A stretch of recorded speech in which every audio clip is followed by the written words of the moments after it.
Hello, everyone. Welcome to today's Research America Special Alliance discussion, which continues our series highlighting our 2023 Advocacy Award honorees. The 2023 Advocacy Awards are being held on March 15th, and we hope you'll join us. But thank you for joining us today. And to our Alliance members, we always thank you for your partnership. We are so excited to be joined this afternoon, at least on the East Coast in the afternoon, but we're so excited to be joined by the recipient of the Outstanding Achievement in Public Health Advocacy Award, which is generously supported by Johnson & Johnson. Dr. Peggy Hamburg is an internationally recognized leader in research in public health. She's also the former FDA commissioner and currently president of the Inter-Academy Partnership for Science, Health, and Policy, which brings together National Academies of Science and Health across the globe. Of course, there's much more to her CV, and you're going to hear about more of her experience in a video highlighting Peggy's accomplishments. So let's go to the video right now.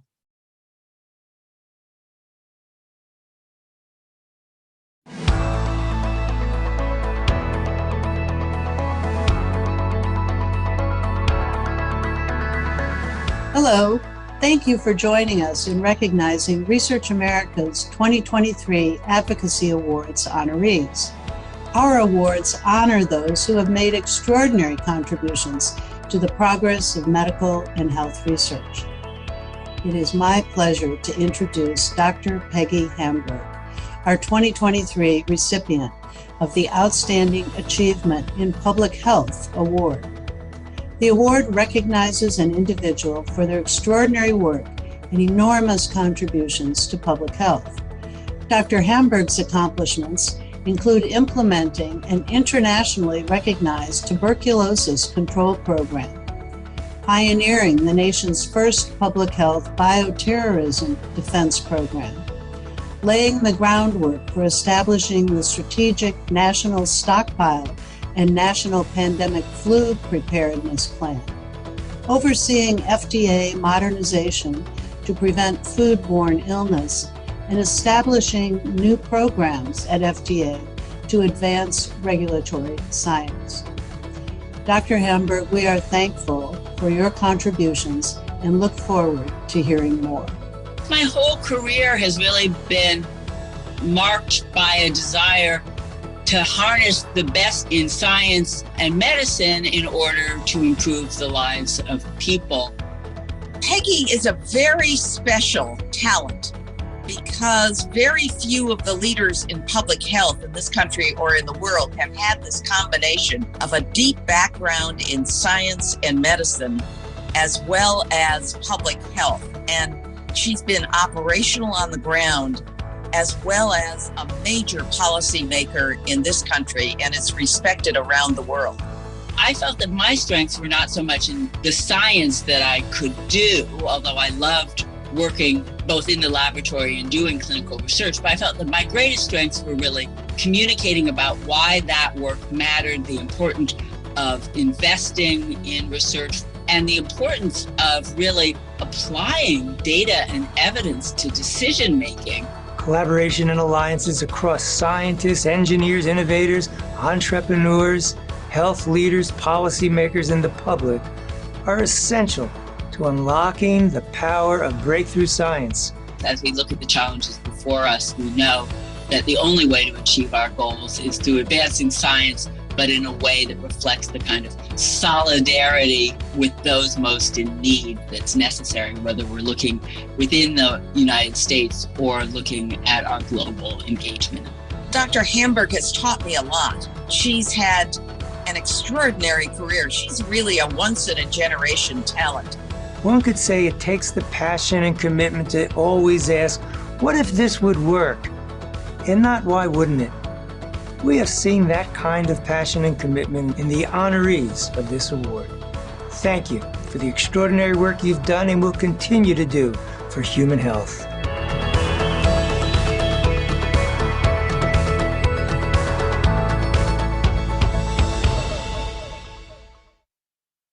what a terrific video. I would like to now turn it over to our moderator, Dr. Elias Zerhouni. Dr. Zerhouni is quite a leader in his own right, as the former NIH director and a professor emeritus at Johns Hopkins University, and very lucky for Research America, one of our board members. So Elias, over to you. Thank you. Thank you, Jenny and Peggy.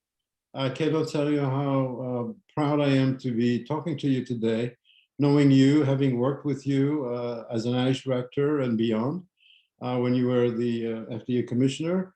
I think we've seen in this video how your career has been extraordinary, from the Commissioner of Health in New York to the director of the FDA. To me, the thing that is really impressive is that you've gone through different sectors: science, administration, foreign policy in your capacity as the foreign secretary for the National Academy of Sciences. And so your career has been so broad that my first question is about, what did you learn? What can you share with us of this extraordinary experience that you had?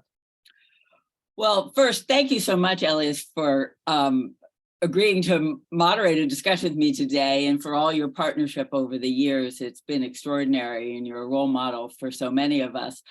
I think in terms of my career, I started out thinking I would have a more focused career in academic medicine, but watching the world around me and thinking about the importance of science, medicine, and health to so many aspects of our lives, I really came to want to work at the intersection of all of those forces. It was sort of the AIDS epidemic in many ways, HIV/AIDS epidemic, that really turned my career, because I watched this new unexpected disease emerge. There were no treatments for it, and yet it was causing terrible devastation in terms of health, but also, raising all these political, legal, social, ethical, economic issues.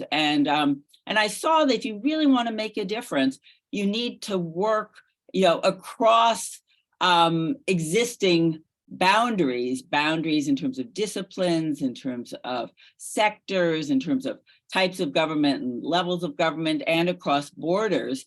And, for me, that's been just enormously gratifying, keeping always, sort of science and health as my internal compass for navigating an increasingly complex world, but recognizing that if we want to make a difference, you have to have a broad aperture.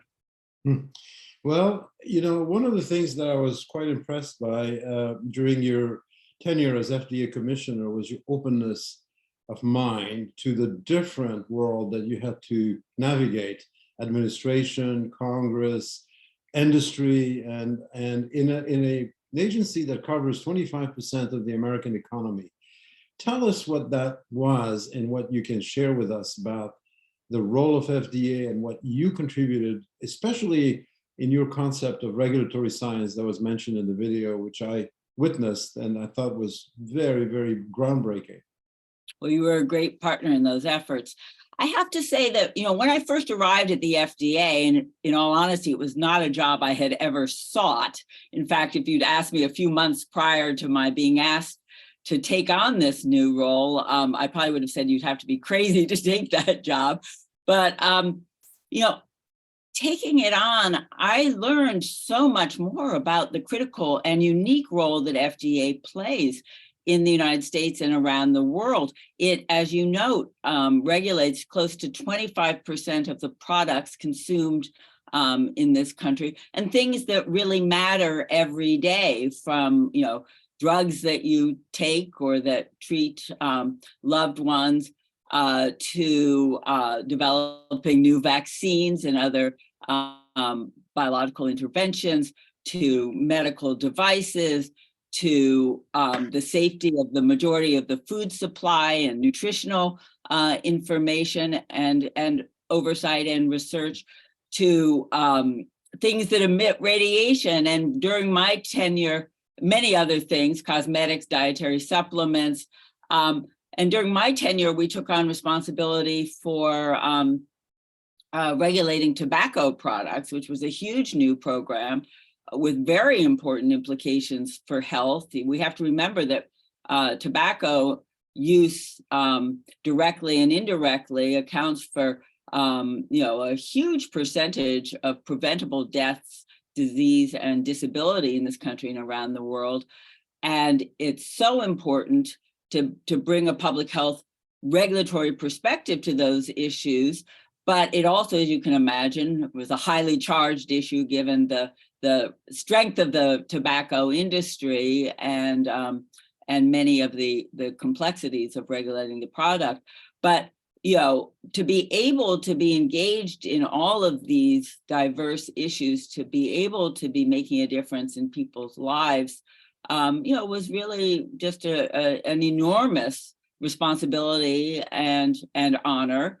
To be able to work with the staff at the FDA also is incredible. I mean, people may think of FDA as a big bureaucracy, but in fact, it's a very dynamic science and medical enterprise. I didn't mention veterinary medicine is another area of oversight of the FDA, but many disciplines of science and engineering and medicine, all working together in this committed way to really try to translate the best in science into real world products and services for people who need them. And that's why regulatory science is so important, because it isn't a given that a good idea in science, an exciting discovery, will just automatically become a treatment or a cure for people or a meaningful intervention. It requires a very thoughtful process of research and development that FDA can help to shape in efficient and effective ways, and then assessment to make sure that it's the risks and the benefits are in balance, the product is safe, effective, high quality, and reliable. Peggy, allow me to go into a personal characteristic of yours, and that is your ability to bridge very different worlds. I worked with you when we collaborated on regulatory science between NIH and FDA, but I also know that you worked internationally to harmonize the regulatory agencies of the world. You have this capacity to listen and empathize with the other party that you're dealing with, but not just the other party, the White House, the Congress, and all of the ecosystem that you navigated. And everybody gives you a lot of credit for your kind, selfless approach. Tell us about why you think you've been so effective, and tell us also about the ability that you've had to bring the international community in harmonization efforts. And during the pandemic, I know you've had a lot of ideas that you shared. Give us your sense. What's the connection between your makeup as a person and your effectiveness in the job? Well, I am the child of two psychiatrists, so maybe that has something to do with it, but not so much their disciplines, but really their sort of values, have shaped me in very powerful ways. My parents were both in the medical field, as noted, very committed to education, science, research, but also to social justice and to service. And, that colored the way I've thought about everything that I've done. I think the fact that I also, really am a very collaborative person. I feel that almost every project is enhanced by working together. I feel that, I am good at some things, but not at others. And so surround myself with the best possible people, and not to be afraid to listen and be open. One of the things at FDA that sometimes, was a problem was, people could get defensive because people do criticize the FDA a lot, and it's hard to find, the sort of perfect middle ground. We used to joke at FDA that there were only two speeds of medical product approval, too fast and too slow. But I maybe because at a young age, I took on the role of New York City Health Commissioner, and I got beaten up a lot at a young age, developed a thick skin early. But, my job was to really listen and learn and try to improve how we did our work, to try to find partnership even amongst people with differing ideas. And, you know, I've always been interested in global issues and global health.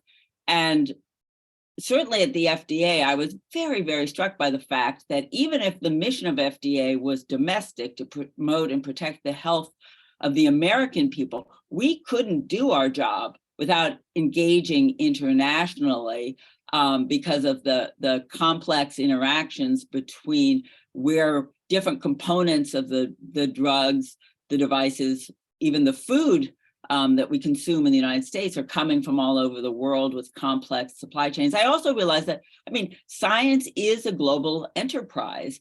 And so to make meaningful advances, it is much more effective to work with colleagues, whether you're doing research and trying to find answers and new approaches, or if you're thinking about how to provide regulatory oversight, to work together, coordinate, and from a regulatory perspective, try to harmonize standards and approaches, bring the best science to bear wherever it's coming from, and have coordinated approaches really makes a difference in improving the quality of the science and the products, but also the speed and the costs of harnessing science to deliver real world products to people.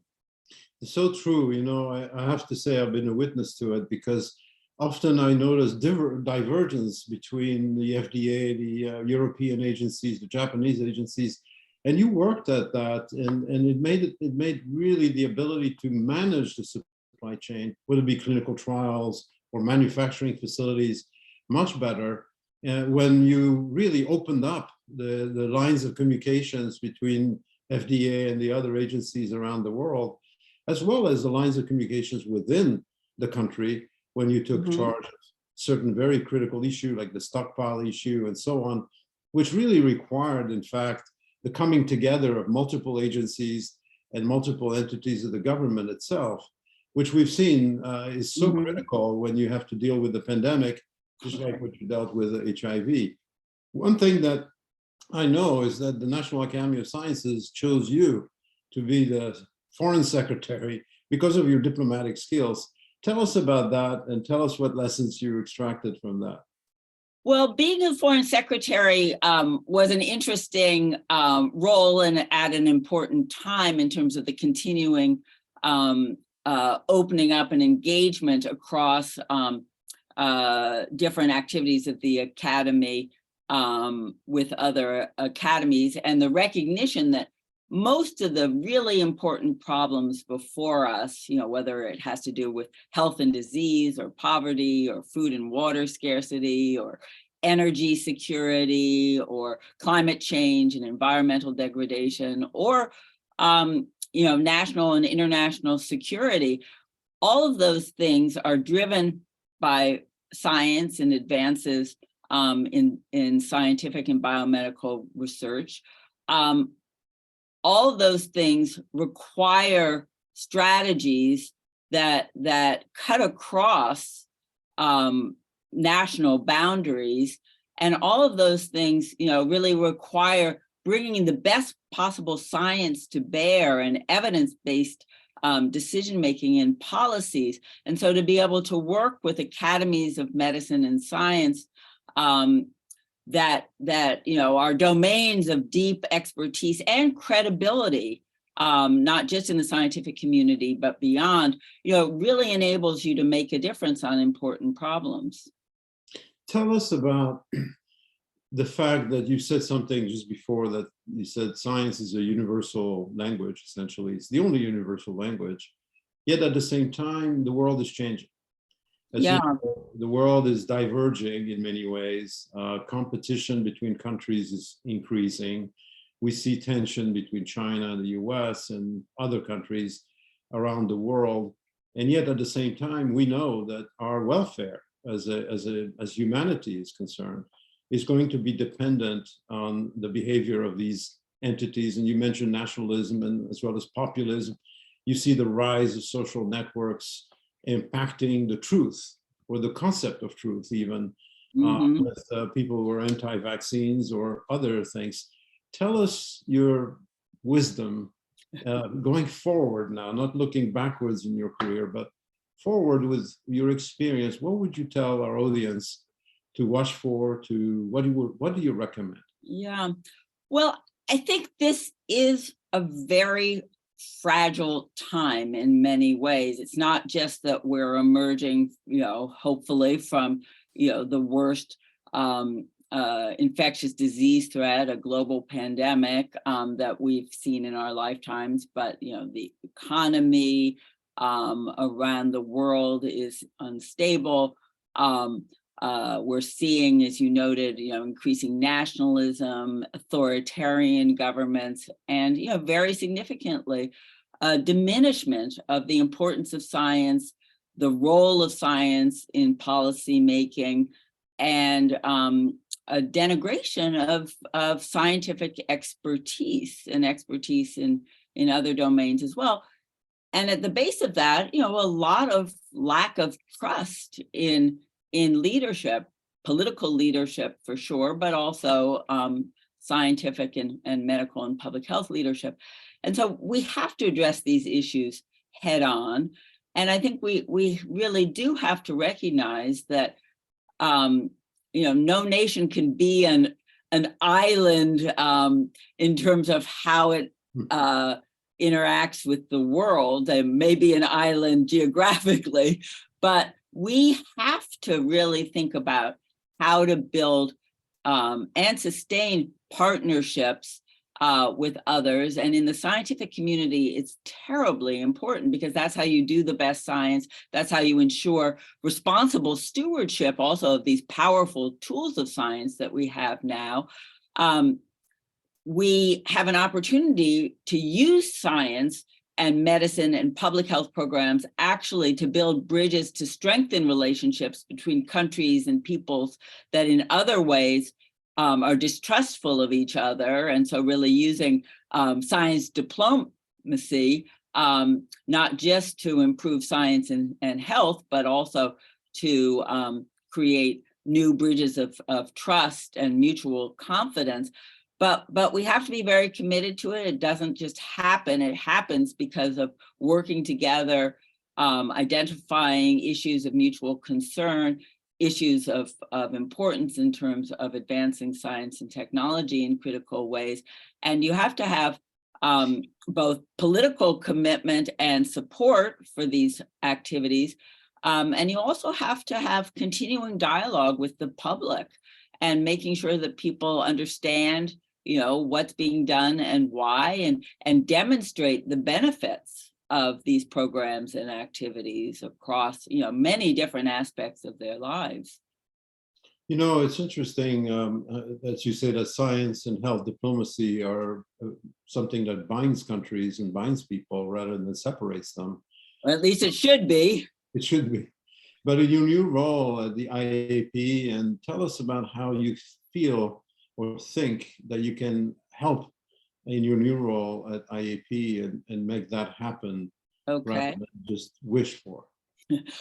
Well, I have to begin by saying that, one of the great disappointments of the response to COVID has been that it wasn't unifying. Certainly in the scientific community, there was a lot of collaboration and some extraordinary accomplishments, including importantly, the mRNA vaccines and other vaccines and medical products.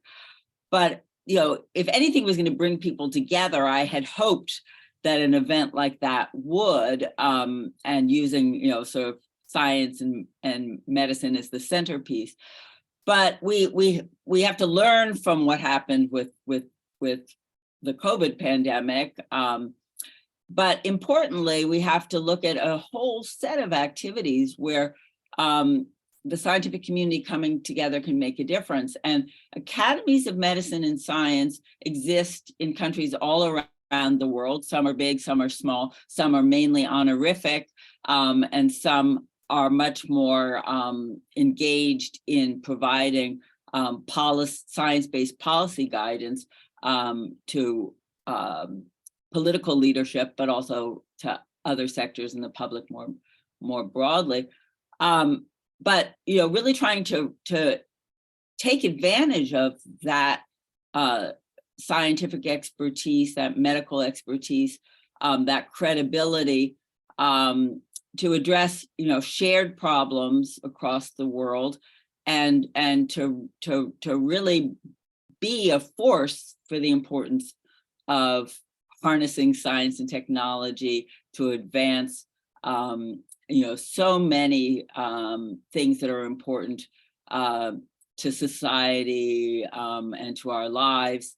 And importantly, the opportunities that exist now in the life sciences arena to really make a difference. I'm hoping, to really be able to help lead this organization, the Inter-Academy Partnership for Science, Health, and Policy, towards, really working at the intersection of different countries and different scientific and medical disciplines to work on the big challenges before us.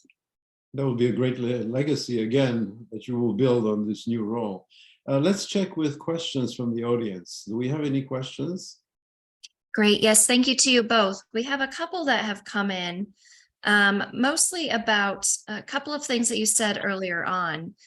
And for some of our early career scientists, researchers, and civic scientists on, you mentioned that you built up a thick skin over time. And do you have tips for building the thick skin, and tips for those scientists that are more interested in getting more engaged in the civic science world? Yeah, well, I do think that coming from a science or medical or public health background, and really working in the public service world is enormously gratifying. And I encourage people at any stage in their career, but people early in their careers especially, to think about public service.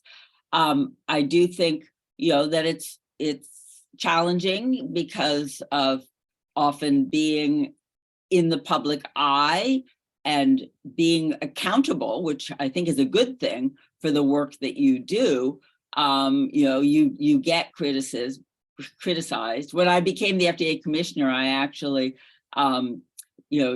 sat my kids down and I said, the initial announcements were all very positive, but I said, it's not always going to be like this. I'm going to get criticized a lot, and sometimes it's going to be unfair.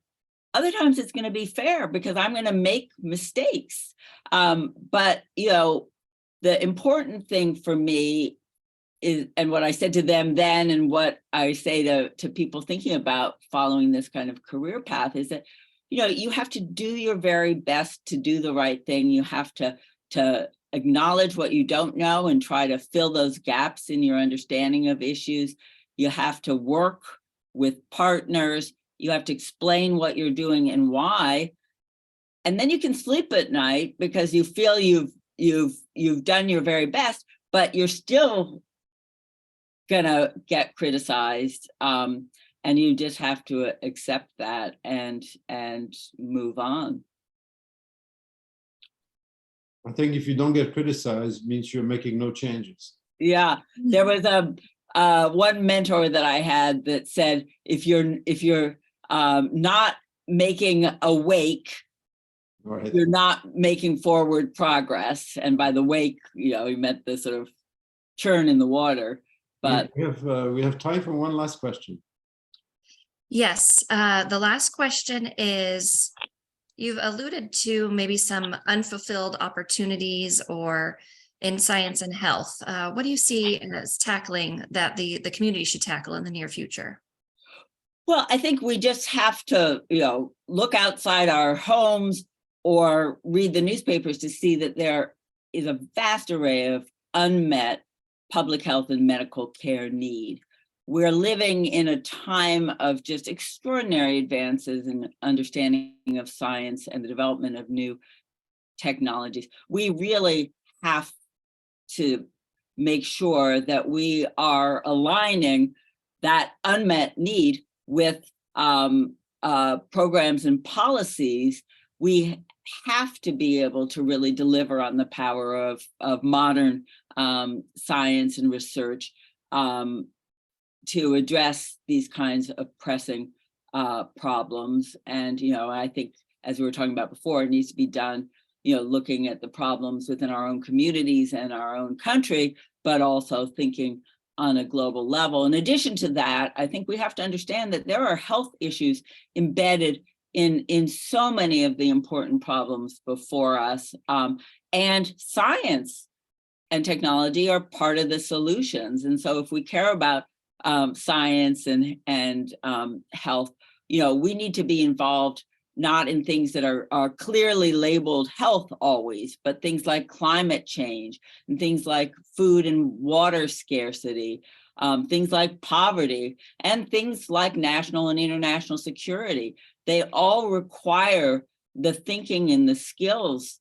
of those in the scientific and medical community, and the repercussions of not thinking in that way and not applying the knowledge and data that emerges from science to these problems is an enormous missed opportunity, as you framed the question. And I think we all have a responsibility to work on these issues going forward. Well, Peggy, thank you for submitting to questions and interviews. I can tell you Research America is honored to honor you, and we're looking forward to the official ceremony on March 15. I hope all the attendees will be able to attend as well, since there will be panels and discussions at that time, I believe. And so thank you very much. Thank you for your contributions. And your thick skin is not apparent, but it's there. Thank you. Take care. Bye-bye. Thanks to you both. Bye-bye. Bye-bye.